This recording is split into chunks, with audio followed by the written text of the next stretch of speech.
क्या सिर्फ 2 मिनट में चतुर्भुज के क्वेश्चन 9, 10, 11 और 12 हमेशा के लिए समझना चाहते हैं?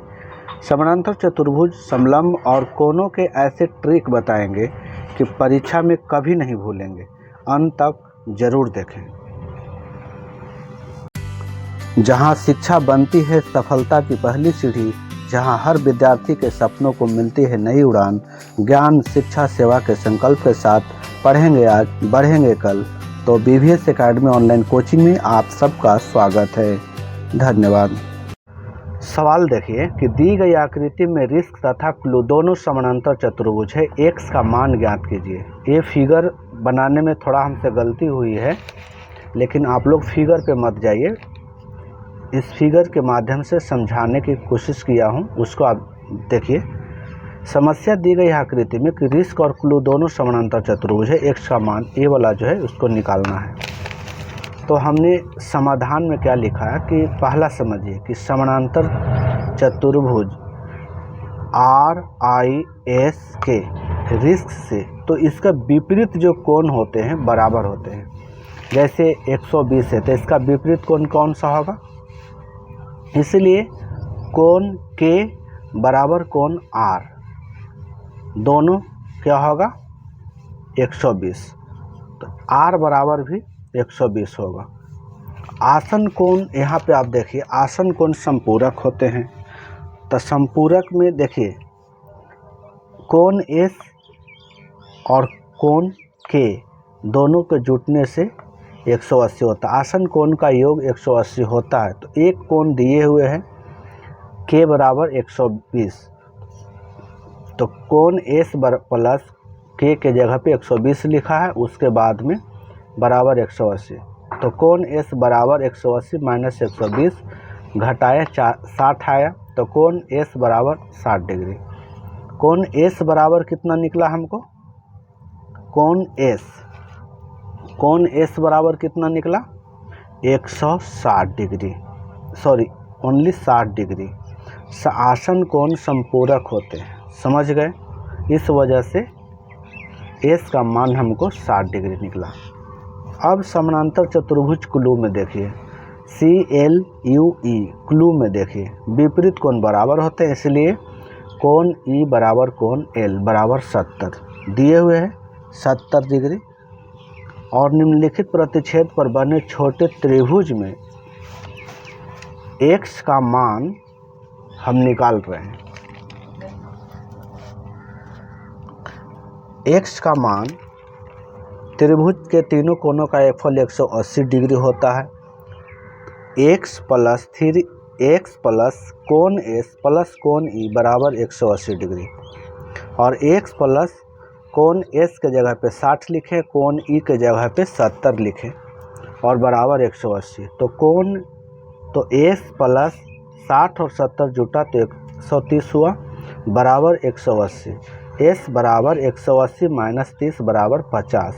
S बराबर x बराबर कितना निकला? 50 डिग्री। x बराबर 50 डिग्री। ये हुआ आंसर। समझ रहे हैं? अब देखिए दूसरा सवाल। इस सवाल को देखिए, कह रहा कि कैसे यह बताइए कैसे यह आकृति एक समलंब है, इसकी कौन सी दो भुजाएं समानांतर है। आकृति 3.26 के प्रश्न है। दोस्त, ये जो आकृति है इसको हम यहाँ एक्सप्लेन कर रहे हैं। देखिए कि स्पष्टीकरण है कि एक चतुर्भुज समलंब चतुर्भुज कहलाता है यदि उसकी भुजाओं का एक जोड़ा समानांतर हो, या तो ए वाला और नहीं तो ए वाला। अगर समानांतर है दो में से एक कोई, और आंतरिक कोण इसका 180 हो, तो तिर्यक रेखा द्वारा प्रतिच्छेदित रेखाएं समानांतर होती है। अगर इसके आंतरिक कोण ए वाला 180 होगा या ए वाला 180 होगा, तो इसको तिर्यक रेखा कहा जाता है। तिर्यक रेखा, ये रेखा है समानांतर, इसको अगर लाइन इधर बढ़ा देंगे तो इसको बीच से काट रहा है ये वाला रेखा। तो इसके आंतरिक अंदर में दो कोण बन रहा है, आंतरिक कोण 180 डिग्री हो रहा है, इसलिए ए वाला और ए वाला समानांतर होता है, नियम कहता है। तो कोण एम प्लस कोण एल दोनों का जोगफल 180 होता है, क्योंकि 100 है यहाँ 80 है तो 180 हुआ। तो चूँकि निष्कर्ष में लिखे कि चूँकि तिर्यक रेखा के एक ही तरफ के आंतरिक कोण एम एल संपूरक होते हैं,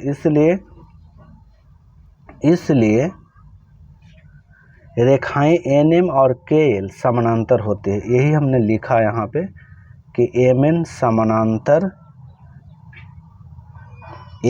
समानांतर के एल, अतः के एल एम एन एक समलंब चतुर्भुज है। शर्त इसका ये है, फिर से एक बार समझ लीजिए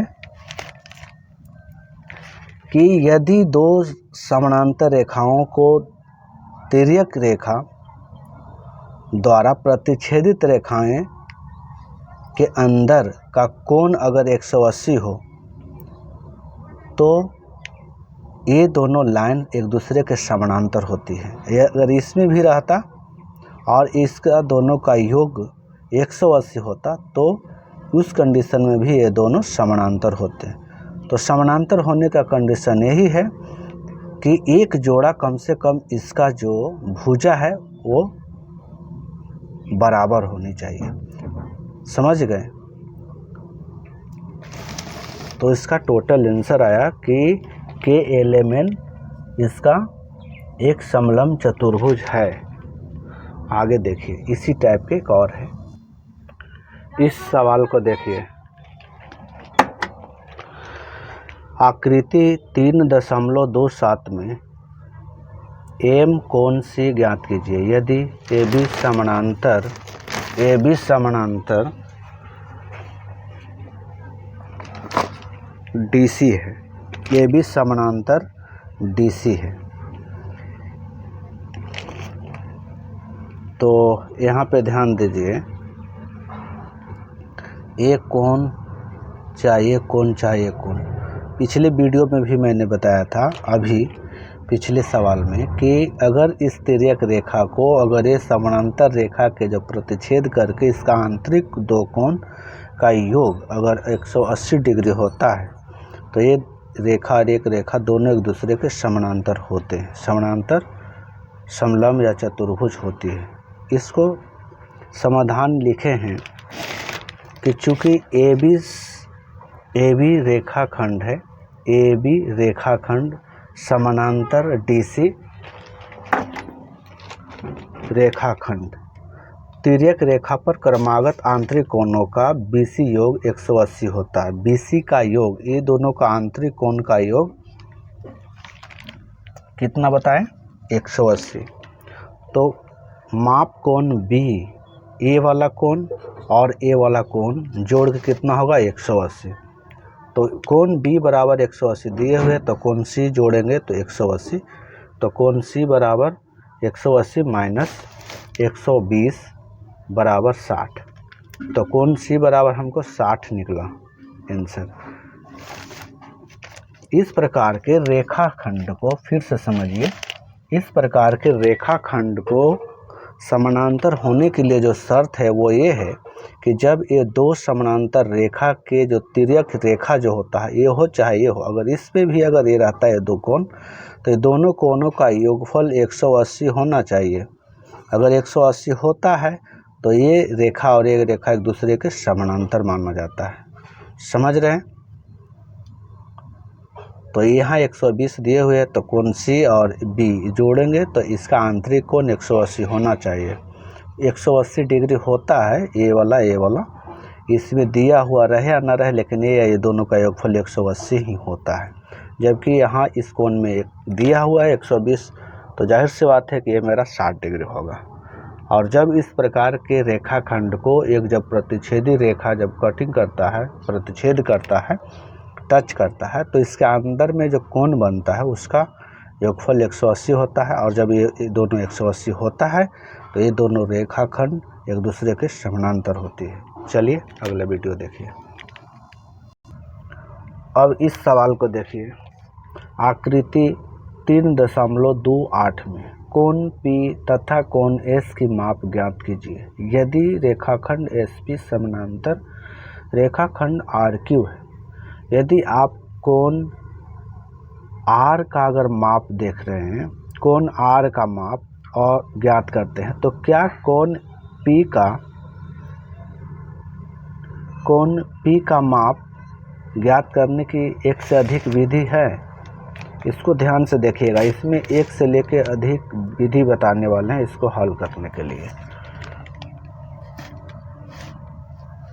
फिगर पे ध्यान दीजिए, चित्र बना लीजिए। इसका समाधान है कि कोण S शीर्ष पर वर्ग चिन्ह R यह दर्शाता है कि कोण R बराबर 90। यहाँ पे देख रहे हैं ना, अगर इस लाइन को लंबा खींचा जाए तो ये कोण कितना का बन रहा है? 90 का। और इधर से भी ये कोण बन रहा है 90 का। तो इसका आंतरिक ये है प्रतिच्छेदी रेखा जो इस समानांतर रेखा के प्रतिच्छेद करती है। तो इसका आंतरिक दो कोण 180 हो गया, तो इससे पता हो गया कि ये और ये समानांतर है। लेकिन हम इसको बताते हैं कि इस कोण को निकालने के कितनी विधियां हैं, समझिए इसको। तो चूंकि रेखाखंड SP समानांतर है RQ के, आंतरिक कोण इसका ये वाला दिए हुए है, समझ रहे हैं, ये वाला। तो ये निकल गया मेरा 90। कोण S बराबर कितना निकला? 90। R बराबर 90 था, तो कोण S प्लस R बराबर 180। तो कोण S प्लस कोण R के जगह पर 90 लिखा। इस तरह से मेरा आ गया 90। पहला जो विधि है आंतरिक सह आंतरिक कोण P को ढूंढना, इसको हम हल कर रहे हैं। चूँकि रेखाखंड SP समानांतर है रेखाखंड RQ के, तो आंतरिक कोण P और कोण Q संपूरक हो गया। संपूरक का मतलब जोड़ने पे 180 आ जाए, उसको संपूरक कोण कहते हैं। तो इसका आंतरिक कोण देख ही रहे, कोण P प्लस कोण Q बराबर 180। तो कोण P प्लस Q के जगह पे दिया हुआ 130 डिग्री, तो ये दोनों को जोड़ने पे 180। तो कोण P बराबर 180 में से 130 घटा तो 50 आया। तो कोण P बराबर मेरा 50 निकला। पहला विधि जो सह आंतरिक कोण दिया हुआ है, इस वजह से संपूरक कोण का मान निकाला, कोण P का 50 डिग्री। पहला विधि आया ही। दूसरा विधि देखिए, आपको दिख रहा है ना, देख लीजिए। पहला विधि से कोण P 50 आया। दूसरा विधि देखिए। अब इस विधि को देखिए, पहला विधि बता दिए, दूसरा विधि देखिए। कोण योग गुणधर्म के द्वारा कोण P ज्ञात करना है। कोण योग गुणधर्म, हाँ वैकल्पिक विधि मौजूद है। कैसे? चतुर्भुजों के सभी आंतरिक कोणों का योगफल हम लोग सभी जानते हैं कि 360 डिग्री होता है, ठीक। तो सभी कोणों को जोड़िए, कोण P जोड़ कोण Q जोड़ कोण R कोण S, सब को जोड़िए। तो P बराबर लिखिए कोण P प्लस कोण, ये सब जोड़ के आया 360 हमने लिखा। कोण P प्लस कोण Q प्लस कोण R कोण प्लस S। अब कोण P प्लस Q दिए हुए है 130 लिखा मैंने, R दिए हुए है 90, ये लंब है तो 90 है, ये लंब है तो 90 है, तो 90 ऐड किए तो 360। अब ये तीनों के ऐड जब किए तो 310 हुआ। अब कोण P बराबर 360 माइनस 310 बराबर 50। पहले ही 50 आया था, अब कोण P बराबर फिर से 50 आया। दूसरा विधि हुआ। तीसरा विधि देखिए,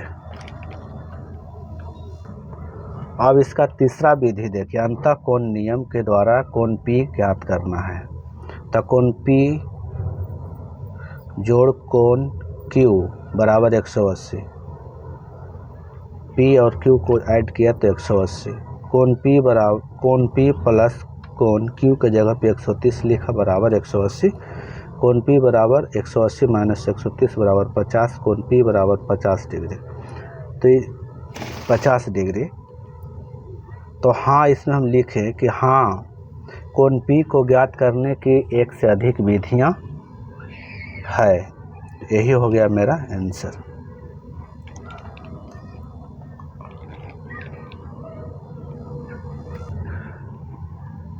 दोस्तों यदि वीडियो अच्छा लगा हो तो चैनल को लाइक शेयर और सब्सक्राइब कर दे। वैसे तो आप लोग वीडियो देखते हैं और स्किप करके चले जाते हैं, सब्सक्राइब तो करते नहीं। सब्सक्राइब करिए, लाइक कीजिए, कमेंट कीजिए। आप लोग के ऐसे करने से हमको मोटिवेशन मिलता है, अच्छे अच्छे वीडियो बनाने का दिल करता है। चलिए अगली वीडियो में मिलते हैं।